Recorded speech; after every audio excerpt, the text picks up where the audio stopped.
दिव्य आभा, माँ के आंसू पोंछे।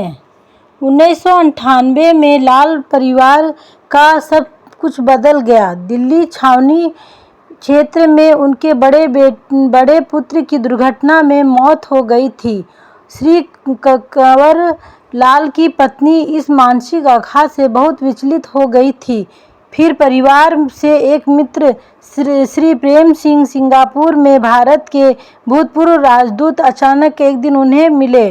स्वाभाविक रूप से उन्होंने परिवार के बारे में पूछा तो उन्हें इस अनहोनी घटना की सूचना भी दी गई। लाल परिवार से अनभिज्ञ प्रेम सिंह गुरुजी के अनुयायी थे और उन्होंने उन्हें गुरुजी से मिलने की सलाह दी। कंवर एम्पायर स्टेट में एक दिन पहुंचे और उन्होंने राजदूत का परिचय पत्र दिखाकर गुरुजी से मिलने की इच्छा व्यक्त करी। द्वार पर ही एक भक्त सुदामा ने उनको रोका और कहा कि यह गुरुजी से मिलने का समय नहीं है और वह शाम को आए। कंवर ने पुनः आग्रह कर सुदामा को वह कार्ड गुरुजी को दिखाने को कहा, पर सुदामा अप्रभावित रहे और व्यथित पिता को बोले कि गुरुजी की संगत शाम को होती है जिसमें अनेकों राजदूत आते हैं, अतः वह भी शाम को ही आए। कंवर वापस चले गए। उन्होंने अपने मित्र से बात करी तो उन्होंने शाम को आने को कहा। संध्या को कंवर को उनके मित्र प्रेम सिंह एम्पायर स्टेट के बाहर प्रतीक्षा करते हुए मिले और वह दोनों अंदर गए। गुरुजी ने कंवर को अपने व्यथा व्यक्त करने का अवसर दिया। पत्नी के उपचार के लिए उन्होंने अभिमंत्रित ताम्र लोटे से जल ग्रहण करने को कहा।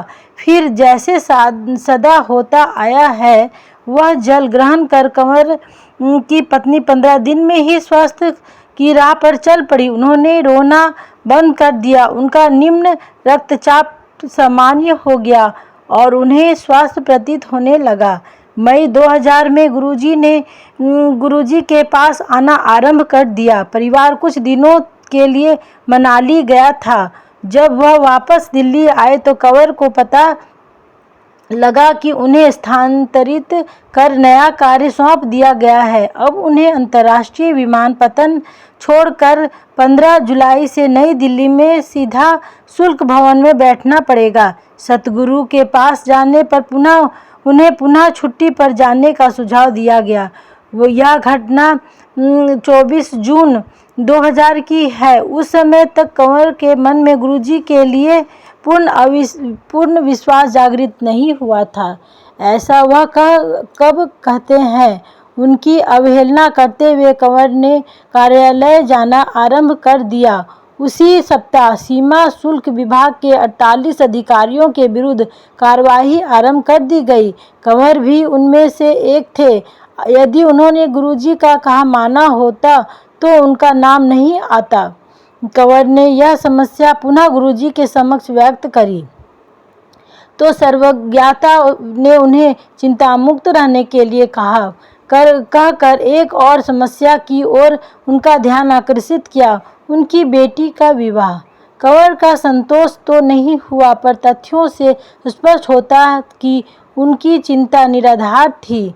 48 नामांकित अधिकारियों में से 33 के विरुद्ध कार्यवाही हुई।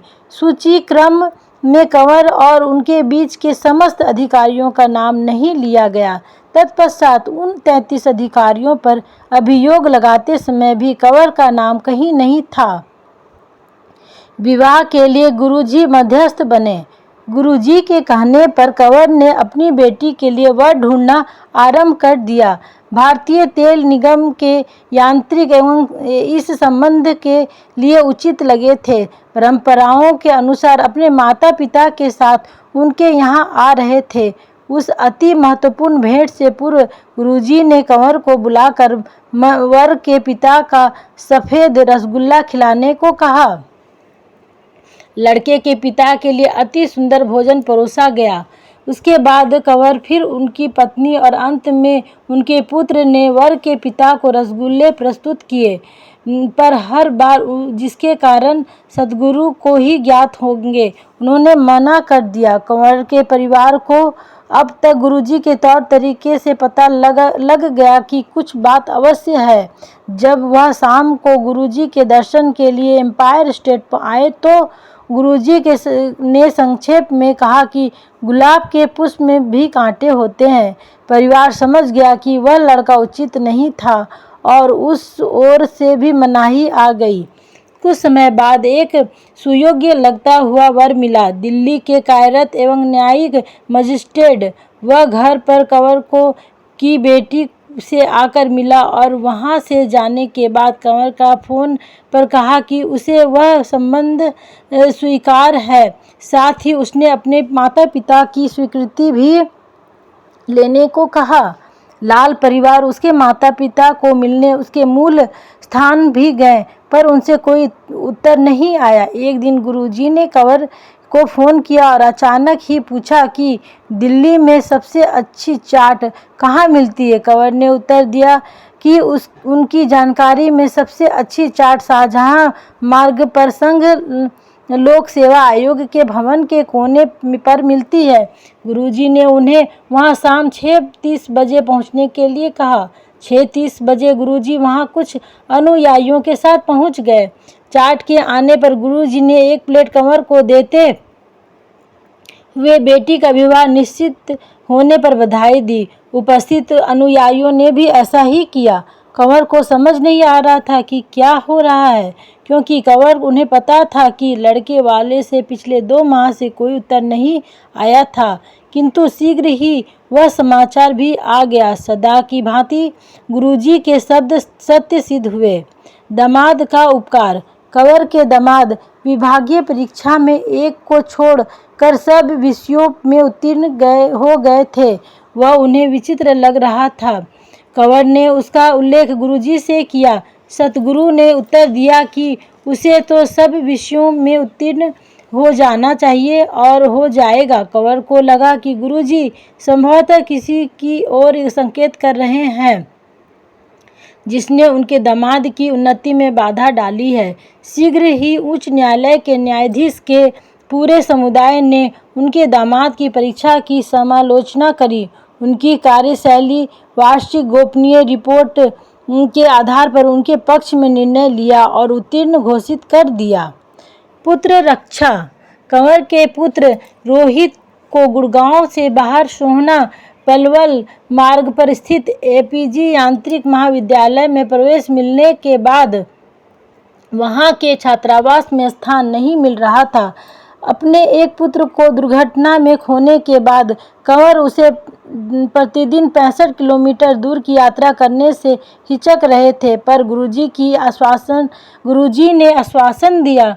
फिर जैसे नियति थी, एक दिन जिस गाड़ी से वह यात्रा कर रहा था, एक ट्रक से दुर्घटनाग्रस्त हो गई।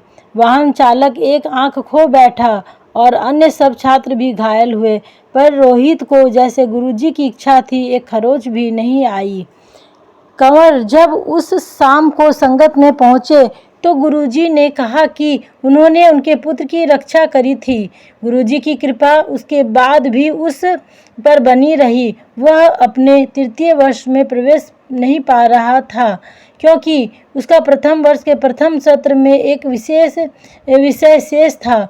जब गुरुजी को इस बारे में पता लगा कि उन्होंने कहा कि उसे प्रवेश मिल जाएगा, फिर जैसे विधाता की इच्छा थी, एपीजे ने अपने नियम बदल दिए। अब यदि विद्यार्थी 20 में से 18 विषयों में उत्तीर्ण हो तो वह 3य वर्ष में प्रवेश कर सकता है। इस प्रकार रोहित 3य वर्ष में प्रवेश कर सका। यह वास्तव में गुरु कृपा ही थी, क्योंकि अगले वर्ष एपीजे ने पुनः पुराना नियम घोषित कर दिया है। स्पष्ट है कि नियमों को सद्गुरु की अभिलाषानुसार बदलना पड़ता है। शल्य क्रिया बिना उपचार। कंवर की सास की दिल्ली के सर गंगाराम चिकित्सालय में शल्य क्रिया होनी थी, क्योंकि उनके दाएं घुटने में बहुत पीड़ा थी, परंतु गुरुजी ने उसके लिए मना कर दिया। साथ ही यह निर्देश भी दिया कि उनको चिकित्सालय के आसपास भी नहीं जाना है। सद्गुरु ने पुनः अभिमंत्रित ताम्र लोटे का उपचार करवाया, जिससे चमत्कार हुआ। उनके घुटने की वेदना 1 माह में समाप्त हो गई और वह उससे पहले जैसे हिला डुला भी सकती थी। जय गुरुजी। शुक्राना।